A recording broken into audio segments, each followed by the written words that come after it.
কাৰ্বি আংলঙৰ থেকেৰাজানত আৰক্ষীৰ এনকাউণ্টাৰ।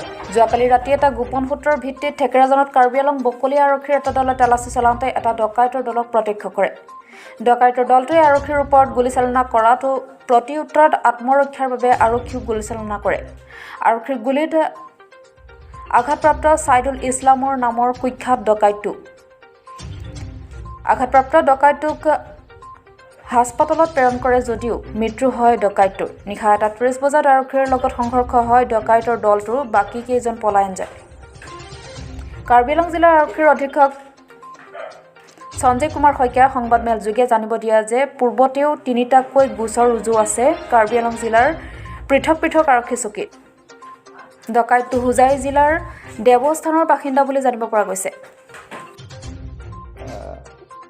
ওচি বকলীয়াই এটা খবৰ পাই যে এটা ডকাইতৰ দলে এটা কিবা ডকাইতি কৰিবৰ কাৰণে এটা কিবা প্ৰিপেৰেশ্যন কৰিছে, কিবা এক জেগাত গোট খাব। গতিকে ওচিয়ে এটা পাৰ্টিলৈ ৰাতি ওলাই যায় আৰু নিশা প্ৰায় ১:৩০ বজাত তেওঁলোকে এটা অঞ্চলত এম্বুছ পাতে। আৰু তেনেকুৱাকৈ থকা অৱস্থাত কেইজনমান যুৱক তেওঁলোকে অহা সেইখিনিতে সন্ধান পায় আৰু ৰখিবলৈ তেওঁলোকে ইনষ্ট্ৰাকশ্যন দিছিলে। নৰখি পেলাই ইটো পক্ষৰ পৰা গুলী চালনা হয় আৰু পুলিচে নিজৰ চেল্ফ ডিফেন্সত তেতিয়া গুলী কৰিবলৈ বাধ্য হয়। কিছু সময় এক্সচেঞ্জ অফ ফায়াৰ হোৱাৰ পিছত গুলীৰ শব্দ নাইকিয়া হয় আৰু তাৰপিছত জেগাটো চাৰ্চ কৰি পেলাই এজন মানুহ ইনজিয়ৰ্ড অৱস্থাত পোৱা যায়। এটা .22 পিষ্টল, এক ৰাউণ্ড গুলী আৰু কিবাকিবি নথি পত্ৰ পোৱা গৈছে।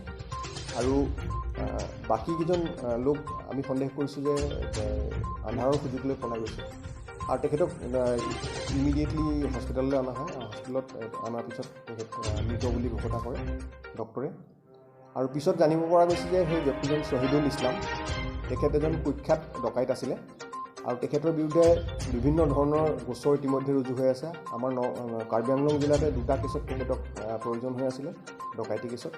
ঠিক তেনেদৰে হোজাই আৰু নগাঁৱতো তেখেত বেলেগ বেলেগ কেছত তেওঁ প্ৰয়োজন আছিলে।